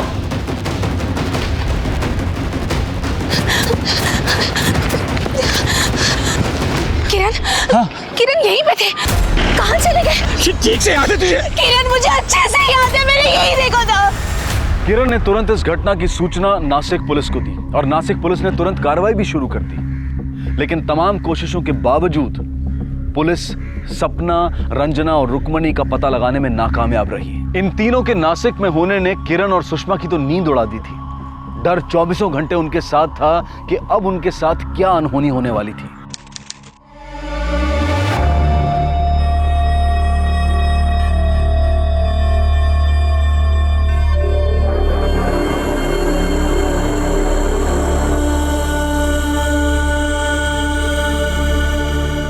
सुषमा,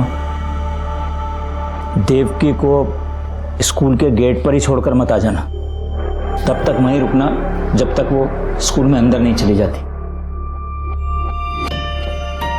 जब तक ये अंदर नहीं चली जाती मैं वहीं पे रुकती हूँ, और लेने भी स्कूल छूटने के 1 घंटे पहले पहुंच जाती हूँ। जब तक ये घर वापस नहीं आती अजीब सी घबराहट होती है। रोज प्रार्थना करती हूँ कि मेरी बच्ची सही सलामत हो, कहीं मेधा की तरह। ऐसा कुछ नहीं हुआ, फालतू की बातें मत सोचा कर। स्कूल के प्रिंसिपल से बात हुई है मेरी, कह रहे हैं वो ध्यान रखेंगे इसका, और कुछ भी होगा तो सबसे पहले हमें खबर करेंगे। सब ठीक करेगा भगवान।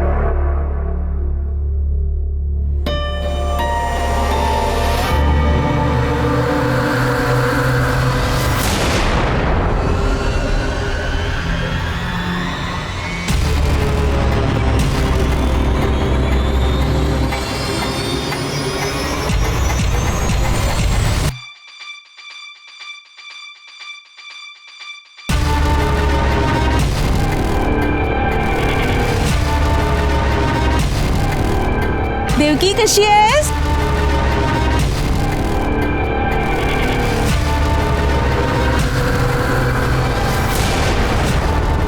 लक्षात ठेवा तिच्यावर.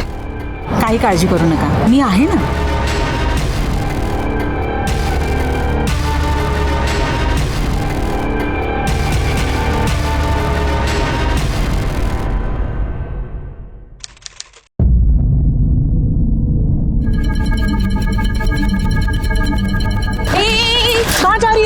अरे देवकी बात है, उसको बुला दो, जाओ, उसकी बहन की तबीयत बहुत खराब है, हम उसको लेने आए। जाओ बुला दो। ऐसे नहीं बुला सकती, बच्चे को लेके जाने के लिए माँ बाप की परमिशन लगती है। अरे अभी तो बताया ना कि उसकी बहन की तबीयत बहुत ज्यादा खराब है, उसके आई बाबा उसके साथ है, इसके लिए हमको भेजा है उसको लाने को। तभी भी उसे नहीं ले जा सकते, उसके माँ बाप बोलेंगे या आएंगे तभी लेके जाएंगे। अरे लेकिन अच्छा ये लो, ये आप तो उसे भेजो ना। ज्यादा शांति करती है क्या? प्रिंसिपल को बता दूं? हाँ जा, जो करना है कर ले, देख लेंगे तुझको हम। क्या समझती तू अपने आप को? चल देख लेंगे तुझे, देख लेंगे।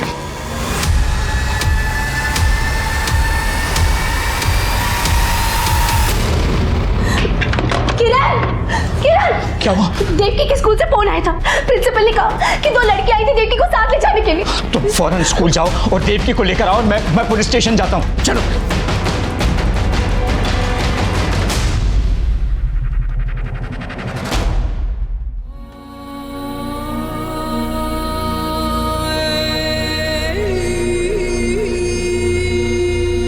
रंजना और सपना की देवकी को अगवा करने की कोशिश एक स्कूल कर्मचारी की सूझबूझ की वजह से नाकाम हो गई थी, और वहीं दूसरी तरफ पुणे पुलिस पिछले 2 महीनों से रुक्मणी, रंजना और सपना के कारनामों को पिछले 10 सालों की चार्जशीट में तलाश कर रही थी, और आखिरकार उन्हें सफलता मिली।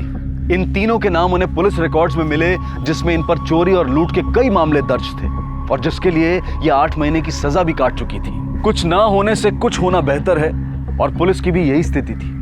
उनके पास इन तीनों का अभी का पता नहीं था, लेकिन इन तीनों के फोटोज और कुछ पुराने एड्रेसेस थे, जिसको आधार बनाकर उन्होंने अपने खबरी नेटवर्क को एक्टिवेट कर दिया, और आखिरकार उनकी कोशिश रंग लाई और उन्हें इन तीनों का नया पता मिल गया।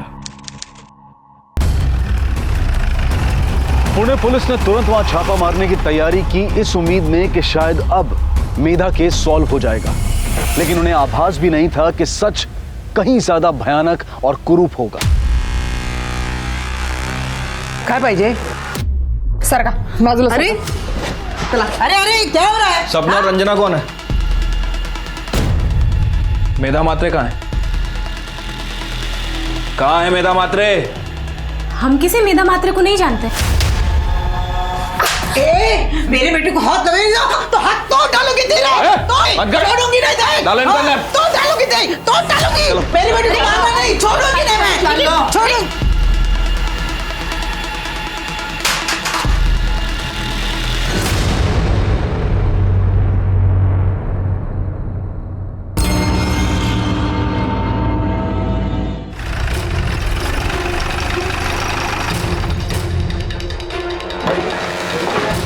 सर, ये रहे मनीषा।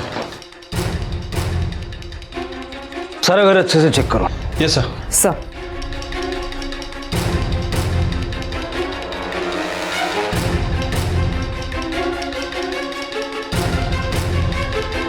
सर ये फोटोग्राफ्स मिले। रुक्मिणी के बेटे के बर्थडे के फोटोज हैं। कांबळे, ये फोटो लेकर जरा आस पड़ोस में पता करो, इसमें जो बच्चे हैं ये आस पड़ोस के ही बच्चे हैं या बाहर के हैं। हो सकता है कि इन बच्चों में से किसी ने मेधा को देखा हो। ठीक है सर। सर ये कुछ बच्चों के कपड़े मिले।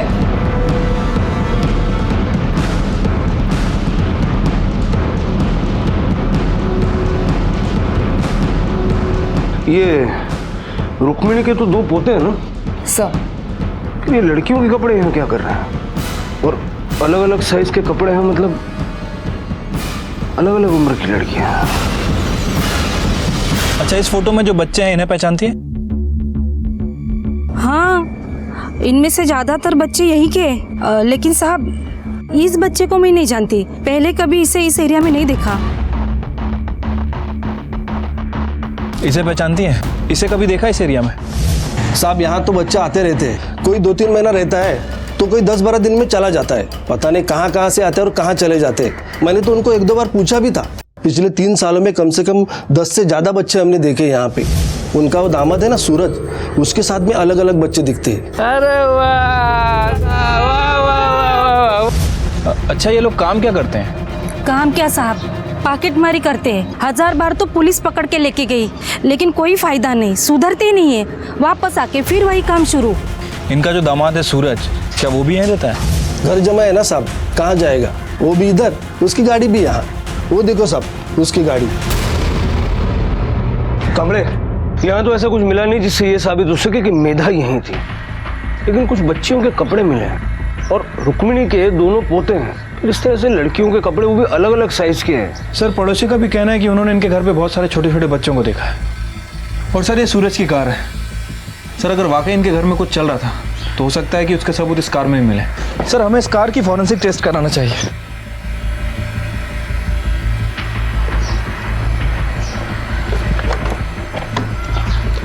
बोलो। और जब तक फॉरेंसिक टीम अपना काम करती है, हम जरा इन चारों से पूछते हैं कि बच्चे कौन है? कौन से बच्चे? वही जो तुम्हारे घर मेहमान बनकर आते थे और अचानक गायब हो जाते थे। किसके बच्चे थे वो? वो तो हमारे रिश्तेदारों के बच्चे थे साहब। कौन से रिश्तेदार? नाम एड्रेस दो जरा, हम भी तो पता करें। उसमें पता क्या करने का? रिश्तेदारों के बच्चे नहीं होते क्या? और कौन बोला 10-12 बच्चे देखे? 10-12 नहीं साहब, एक 2-3 ही बच्चे आए होंगे। 6-7 बच्चे होंगे सब। वो गांव से कोई इधर घूमने को आते थे ना, तो उन्हीं के बच्चों को देखा होगा। किसके गांव से? तेरे या तेरी बीवी के? गांव के बच्चे नहीं थे साहब, वो तो मेरी सहेलियों के बच्चे थे। वो जब घूमने जाती थी ना तो अपने बच्चों को मेरे इधर छोड़ के जाती थी। और तुम घर पे बैठ के उनकी देखभाल करती थी? अरे साहब, अभी कोई देखभाल करने को बोला तो मना नहीं कर सकते ना, वो भी अपनी बहन के बच्चे को। कितनी बहनें हैं तुम्हारी में? आई की बहन का है साहब, वो तो मेरे बहनों के बच्चे थे। लेकिन तुम्हारी तो सिर्फ एक बड़ी बहन है जो तुम्हारे साथ रहती है। फिर ये बाकी की बहनें और बच्चे ये सब कहाँ से आए? अरे सब मुझे क्या मालूम कहाँ से आते थे, पर इतना मालूम है कि आते थे और फिर कुछ दिन के बाद चले जाते थे। कहाँ चले जाते थे? कहाँ मतलब? अपने घर जाएंगे। साहब क्या हुआ है? हमने ऐसा कोई भला बुरा काम नहीं किया है और बच्चों से हमारा कुछ लेना देना नहीं है। लेकिन मेधा से तो है ना। कहाँ है मेधा? कहाँ रखा है उसको? बोलो, मेधा कहाँ है? मुझे कैसे पता होगा वो कहाँ है? साहब मैं तो जानता भी नहीं है मेधा कौन है। ये सारे लाइन से झूठ बोल रहा है। अब इनसे सच उगलवाने के लिए हमें ब्लड स्टेन्स और कार की फॉरेंसिक रिपोर्ट का वेट करना होगा। कांबळे, इन 2 बच्चों को पड़ोसियों ने नहीं पहचाना, इसका मतलब कि ये दोनों बाहर के हैं। लेकिन ये साबित कैसे हो? सर ये रुक्मिणी बहुत शोर मचा रही है। उसका कहना है उसके नाती को उसके पास छोड़ दे। गीता, मैं उनकी फरमाइशें पूरी करने के लिए नहीं बैठे। उनसे जाके कह दो कि बच्चे एनजीओ में हैं और सही सलामत है, और दोबारा अगर पूछे तो 2-4 रख भी देना। कांबळे, कल सुबह दोनों बच्चों को बुलाओ, देखते हैं उन्हें कितना पता है। ठीक है सर। केदार, बेटा लो बिस्किट लो, क्रीम वाले बिस्किट हैं, बहुत अच्छे हैं। लो खाओ खाओ खाओ। अच्छा, अब मुझे ये बताओ कि ये फोटो तुम्हारी बर्थडे पार्टी की है ना? हाँ। बहुत सारे बच्चे आए तुम्हारी पार्टी में, है ना? वाह। अच्छा बताओ, ये सारे बच्चे तुम्हारे मोहल्ले के हैं? हाँ, अच्छा। वैसे कुछ बच्चे तो तुम्हारे घर पे रहने के लिए भी आते थे ना? ये राजा है। अच्छा, ये राजा है। तो ये किसके साथ आया था? आज ही और आई स्कूल आई थी, पर ये ज्यादा दिन नहीं रहा था, ये चले गया था। अच्छा अच्छा अच्छा। और ये? अरे ये तो हमारा है, ये मेरा सबसे अच्छा दोस्त है। तो बेटा ये अमर किसके साथ आया था? कौन लाया था इसको? इसको आई लाई थी, फिर ये मेरा दोस्त बना। कहाँ से लेके आई थी अमर को आज ही? पता नहीं, लेकिन अंकल उसके पापा के पास बहुत बड़ी गाड़ी है, प्लास्टिक की नहीं, सचमुच की। अच्छा, तुम्हें कैसे पता? अमर ने बताया। अच्छा, तो ये अमर तो अब आपके साथ नहीं रहता ना, ये कहाँ गया? वो तो नहीं पता कहाँ गया। बेटा तुम्हारे घर में ऐसे हमेशा रहने के लिए आते थे ना बच्चे? तो तुम कितने छोटे थे जब से बच्चे आते हैं इस तरह? इतना नहीं, इतना। ओह, तब तो आपके बहुत सारे दोस्त बने होंगे। तो एक बात बताओ, तुम्हारे घर में कितने बच्चे आके रहे हैं? कितने बच्चे थे बेटा? 4? 40?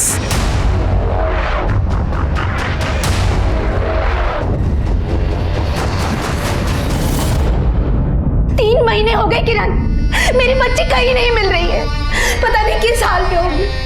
किरण प्लीज प्लीज मेरी बच्ची को ढूंढो, छोटी बच्ची है वो। किरण मेरी बच्ची को ढूंढ लाओ। सुषमा, सुषमा। सर, रुक्मणी के घर की दीवार पे जो खून के धब्बे मिले थे उसकी रिपोर्ट आ गई है। सर AB नेगेटिव है। मैंने मेधा के फादर से कंफर्म किया, मेधा का ब्लड ग्रुप O पॉजिटिव है। और सर रुक्मणी की फैमिली में भी किसी का ब्लड ग्रुप AB नेगेटिव नहीं है। मतलब वो खून किसी और का है? इनके घर पे जो बच्चे आए शायद उनमें से किसी का हो सकता है सर, क्योंकि सूरज की कार में भी जो खून के धब्बे मिले हैं उसका ब्लड ग्रुप O नेगेटिव है और किसी से मैच नहीं होता। मतलब ये मामला सिर्फ किडनैपिंग का नहीं है, उससे आगे भी कुछ है। मेरा बच्चा। अब सूरज की बारी।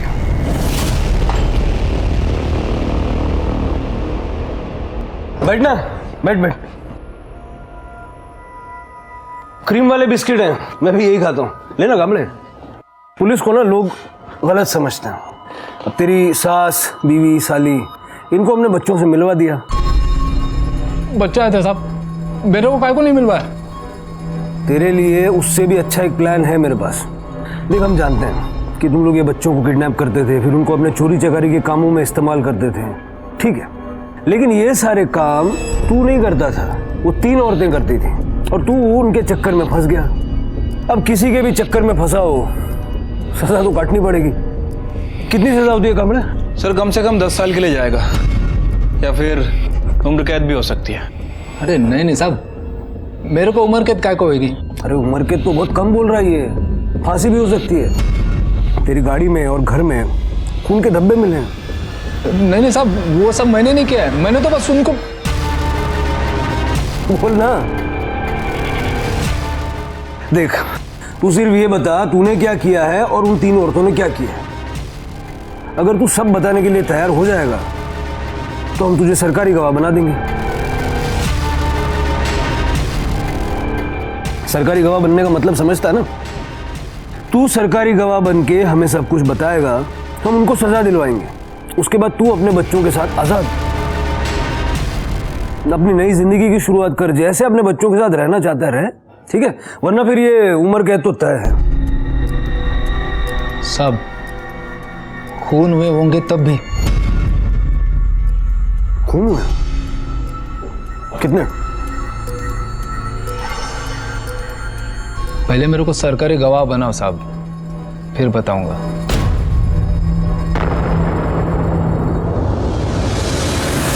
पुलिस को संदेह था कि पूरे दशक में इन्होंने एक नहीं बल्कि कई तरह के अपराधों को अंजाम दिया है, लेकिन रुक्मणी, रंजना और सपना अपने निर्दोष होने पर डटे हुए थे। आखिर पुलिस सच तक कैसे पहुंचेगी? क्या वो पूरा सच ढूंढ पाएगी? इन सभी सवालों के जवाब हमें मिलेंगे कल रात इस केस के दूसरे और आखिरी भाग में। अब मैं अनूप सोनी आपसे विदा लेता हूं, फिर मुलाकात होगी। तब तक अपना और अपने परिवार का ख्याल रखें और देखते रहें क्राइम पेट्रोल डायल 100। सबक एक को, सीख हम सबको। जय हिंद। इस तरह के और भी एपिसोड देखने के लिए हमारे चैनल को सब्सक्राइब करें और बेल आइकन दबाना ना भूलें।